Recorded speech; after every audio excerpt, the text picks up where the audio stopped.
Hi. Do you feel like despite solving all the tactical puzzles, you're not reaching the next level in your chess game? Do you feel like something is missing in your game, that you don't know what to do when there's nothing to do? Do you feel like you're lacking some fundamental concepts when it comes to strategy and positional chess? Then you're in the right place, because this series is designed to help you folks out there with the pillars of positional chess, so you'll be able to form plans in a much more efficient way. Remember, we were left with this position last time. This was your homework. It was white to move in this position. If you haven't done it yet, please stop the video and formulate a good plan for white that is around the weaknesses in the position. Congratulations for those of you who found the first move, rook b3. Very nice. Because white, by hitting the pawn on b7, right, which is a target, that's a big pawn, you're tying down the black rook. That's a great first step. This is the secret of positional chess.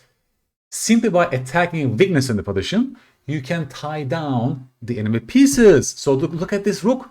This rook can no longer function properly. This is actually philosophically why weaknesses is bad in chess. To have weaknesses means that your pieces can go passive when the enemy attacks those targets. It's not this pawn per se that is so terrible for black, but actually it's this rook on a7 that is the worst. Right? Never forget this fundamental lesson, folks. It's the pieces, ultimately. And what should be white's next move? Again, please stop the video and find the move that I found in the classical game. I was very proud of this game, folks. That's what I'm showing you here. Again, it's all about this weakness on b7, right? Please formulate a plan for your pieces. Congratulations if you found the move bishop e2. The goal is to ultimately get the bishop to c8 and attack that target on b7, folks. And it just works perfectly for white. Check this out. Knight e7, bishop g4 was the game continuation. Knight f6. Yes, bishop c8. Knight takes e4, rook takes b7. And here you have to exchange the rooks. And after this happens, this other weakness on a6 is also falling. And white achieves a winning advantage. Bishop versus knight, plus this huge passed pawn on the a file decides the game. And after rook takes b7, if black doesn't take the rook and plays like this, then white simply achieves a winning position due to superior pieces in the position, right? Rook on the 7th rank, amazing bishop, targets on d6, a6, g7, you get it right, white wins. How did I find this plan in the real game, folks? This is the question, right? How did I find this? By simply noticing the weaknesses, plus I looked at the black pieces, they need time to develop, so I shouldn't give them time. I should attack something, so I keep the momentum and initiative, right? That's how you play when you have time advantage in chess. So by simply attacking that target, I paralyzed rook, and then comes this bishop g4 maneuver, which was just in time, right, to win that weakness on b7, which won me the game in the end. I want to show you this example not to show off, but to really tell you that this can be a nice shortcut for you in your thought process. Looking at those targets will really make this process much more efficient for you. Next, I'm going to show you a very similar position here. Once you just learn what you just did so far, I'm sure this will be maybe easier for you. It's white to move again. Please stop the video and formulate a plan for white. Look at the whole board first. Try to understand what's going on. The orientation phase is so important. Okay, if you're ready, congratulations if you spotted the g7 weakness and thus found the move rook e4. Beautiful. What's the idea? Simply to go rook g4 and take on g7. White achieves a winning position. Notice that these pieces are terrible for black. The king has no entry square. The bishop is terrible. The rook is paralyzed in defending the pawn on g7. And white simply attacks the pawn on g7 and wins. And if they go h5, you tell me the move. Bam, rook h4. Because now black just gave us a new target on h5. White attacks and white wins. It's a game of Polygaevsky. And it's a very simple but effective plan, don't you think? And yes, usually weakness targeting is connected to the endgame, right? Because in the endgame, there are long-term targets. You can slowly maneuver your pieces to exploit them. But they also, of course, work very effectively in the middle games. More on that later in this series, folks. One more position here. It's a game of Alekhine with the black pieces. White just removed that knight on c3. The question is, How should black recapture? And now we actually connect to the last episode of the series. I will repeat some concepts in a different setting, because this is also great for learning, right? We are actually doing some spaced repetition here. And as a cognitive scientist, I also want to design this series to actually improve the learning as much as possible, right? I actually want to really start from bottom up, but repeat, and then also show you new stuff like gradually, by prompting you, by giving you small hints to support you along the way. Folks, great Alekhine, of course, took with the rook, because by taking with the rook, remember, we still keep that c2 pawn as a backward pawn, and we make it more exploitable, right? And after this, can you tell me the next move for black? It's a beautiful move. This rook is defending the weakness on c2. Can we chase it away? Yes, a multi-purpose move, bishop h6, not only attack the rook, but also exploits c2 more, and even creates a square for the king. So after rook e8 check, right, we can take and go bishop king g7, and there's no more check, and white simply wins after rook takes c2. Beautiful, beautiful, beautiful setup, folks. Going back, after bishop takes c3, if you took back with the pawn, yes, you improve your pawn structure, but look, after knight c4, the knight becomes an amazing piece on c4, plus who can attack this pawn on c2 anymore, right? It's no longer relevant in the position, so that will be positionally a terrible move that white will achieve equality. The same with b takes c3, right?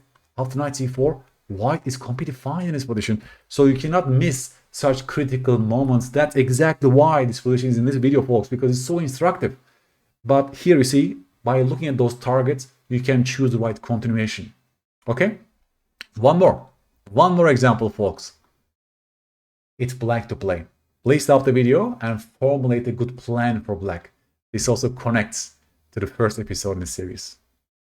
Congratulations if you found the move b5, folks. The minority attack, right? Black simply wants to go b4 and create a weakness on the queen side, because right now, right, there's no weakness in the position. But by pushing the pawns on the queen side, we want to create a target for our pieces.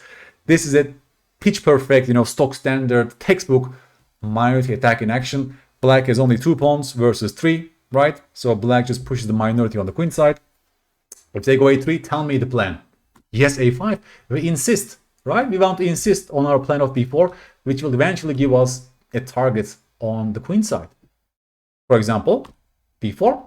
It works like charm. If white takes this way, you might say white gained a pass pawn here. The problem is white also gave himself 2 weaknesses. White just noticed that.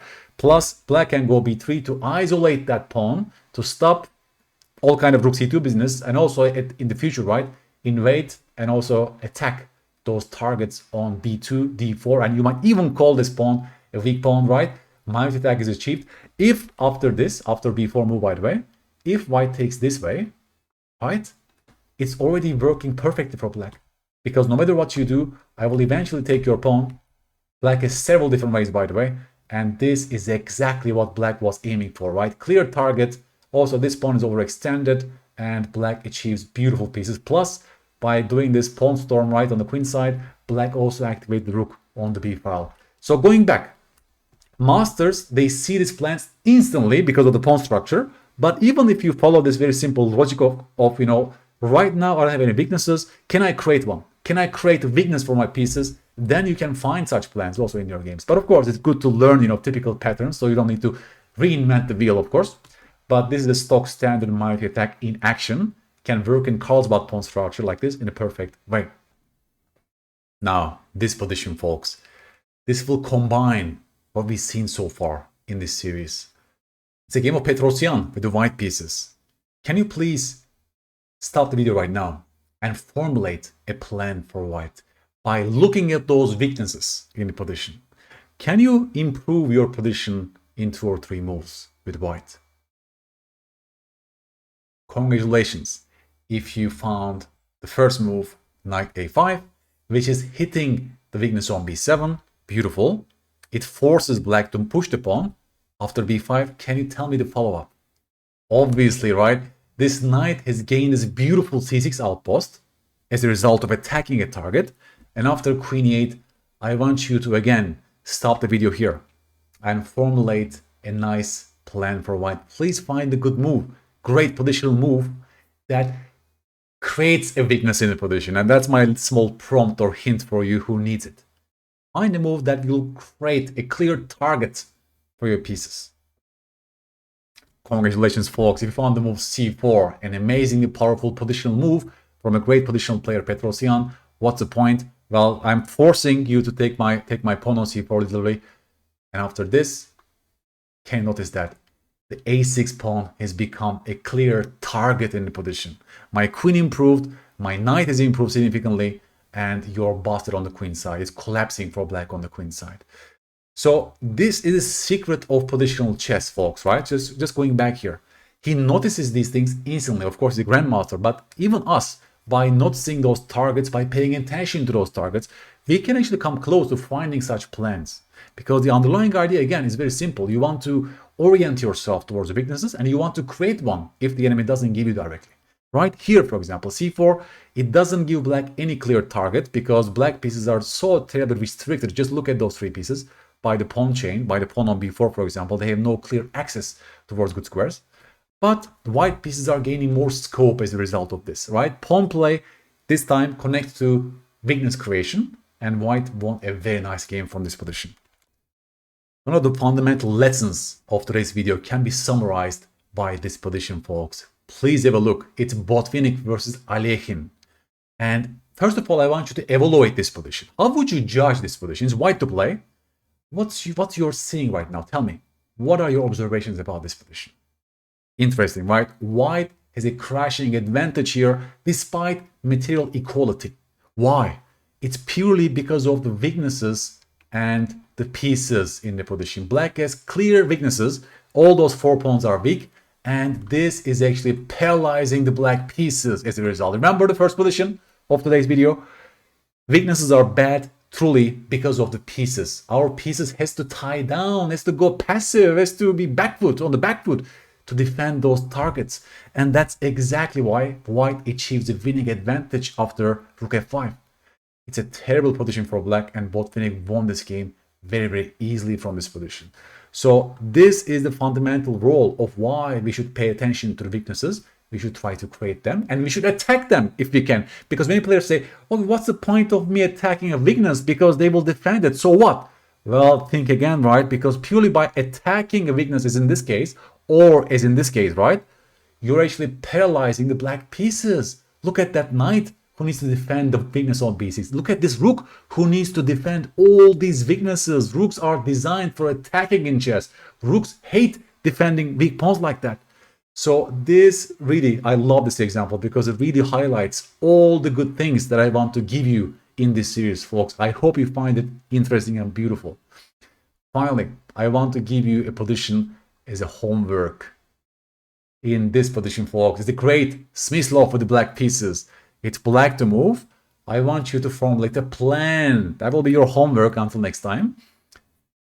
Have a look, evaluate the position first, orient yourself with all the weaknesses as mentioned. Look at your pieces, look at the enemy pieces, and then please tell me a good looking plan for black. How would you treat this endgame with the black pieces? And you can learn tremendously from Smith law when it comes to endgame play.